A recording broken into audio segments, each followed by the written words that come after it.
everyone. I'm Juby Umbog, and this time I will going to continue the discussions about the dimensions of the curriculum design. My co-reporters discuss about the two dimensions of curriculum design, which are the scope and sequence. And now I will going to discuss to you the third to sixth dimensions of curriculum design.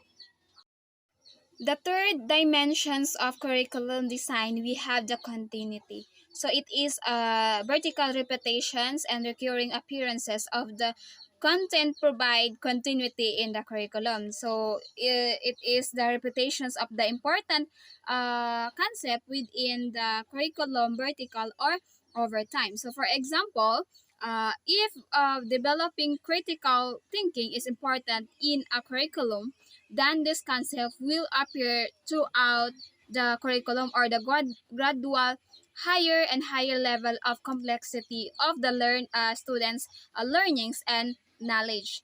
Then this process enables the learners to strengthen permanency of learning development of skills. So our learning to strengthen the permanency of it's because the students will develop or will be there is a permanency of learning and will be develop their skills according to the learnings or the continuations of the learning. So according to Jerome Bruner, that calls this a spiral curriculum. So where the content is organized according to interrelationship between the structures of the basic ideas of a major discipline. So when the teacher or design the curriculum, it should be there is a interrelationship between from the first lesson or the to the second lesson. So it is always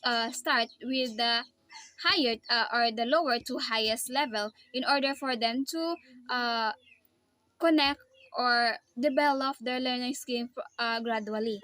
And for the learners to develop the ideas, this had to be developed and redeveloped in a spiral fashion in increasing depth and breadth as the learners advance. It's because the learners will be develop their ideas through the process or the continue process of learning and their developing of their skills through the uh, continuations or the continuity of the content in curriculum design.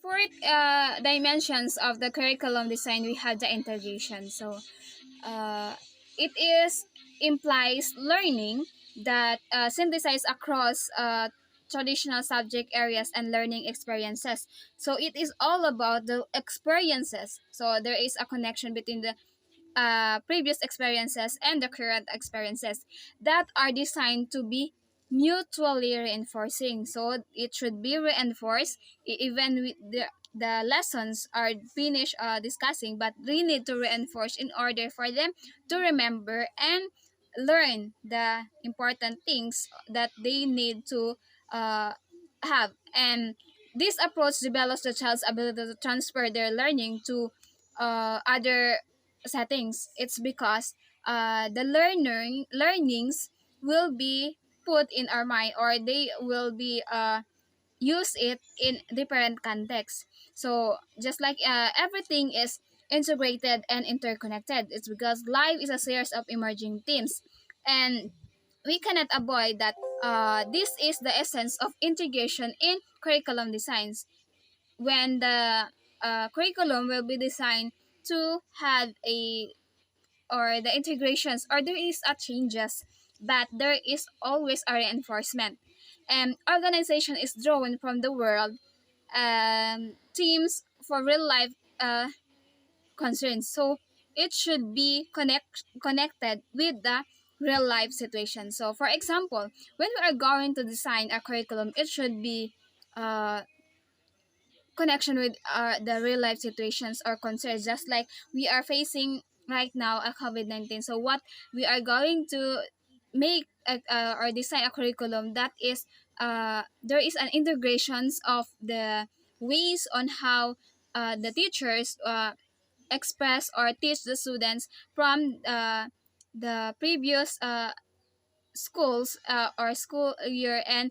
the current about the new normal. So there is a integration, or there are ways that the teacher should be considered. It's because that the real life concerns or the situations of our environment, and subject matter content or discipline content lines are erased and isolation is eliminated. It's because the focus here, how does the students experience, and what is the connection or the relevance of the previous experiences of the students to the current, in order for them to know what is the adjustment, and they will be use their learnings from different contexts, so they are not focus on the previous or what is the certain context, but they will develop or redevelop their learnings through different settings or in different contexts.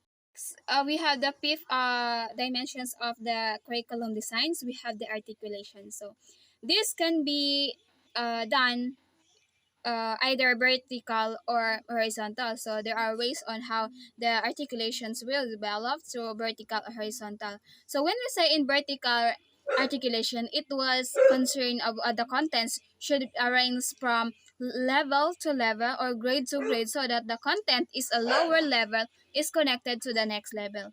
For example, the teacher will design about the uh, subject verb agreement from grade 7, so it should have or reinforce those lessons to the higher level, which are the grade 8. So they are going to discuss also the subject verb agreement, so in accordance of the learnings or the topic. So they were going to reinforce the learnings of the student from the grade 7 to grade 8 or to grade 10.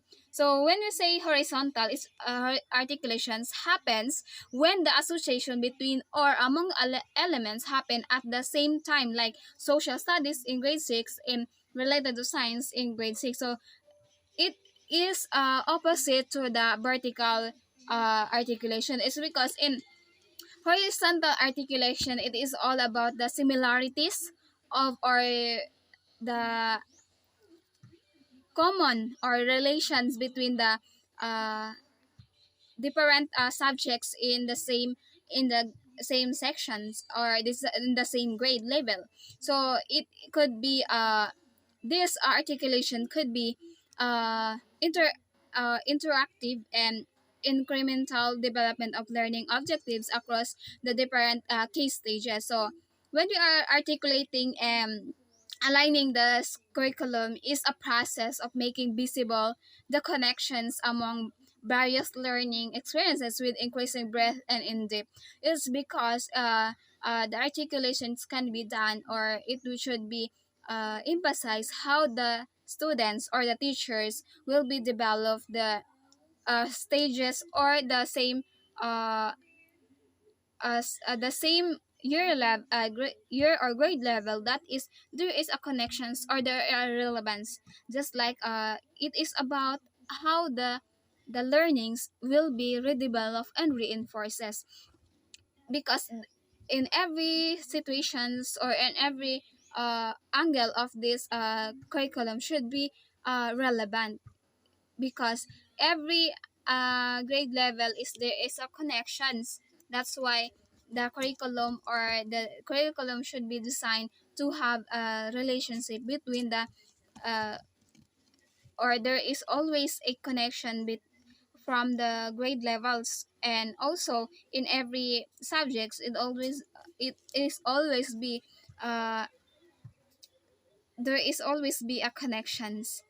It's because in every subjects, or there are certain lessons in different subjects, that is there is always a connections. And the six dimensions of curriculum design, we had the balance. So the balance is equitable arrangement of the content, time, experience, and other elements. So establish the balance is needed in the curriculum designs. Yes, of course, it should be emphasize the time, the content, and also the context and experiences of the students and the teachers. So it should be balanced or equal, uh, giving an informations or giving an importance in how does the lessons delivered to the students. It, of course, it should be emphasize the value of giving time and the experiences of the students and also the teachers. And too much or too little of these elements may be disastrous to the curriculum. It's because there is all as an aspects of this in the curriculum that we need to give emphasize in order for us or the teachers to or deliver the students the importance or the lessons to the students effectively. And it is also designed to make a curriculum structure is specific enough to ensure the similar implementation by district teachers or while being general enough so that the teachers or have the freedom to use a curriculum to meet the needs of their classes. So every teachers already know what is the needs or the interest of the students. So that's why every teachers needs to design the curriculum or they have freedom to make a curriculum that is interesting for to their students.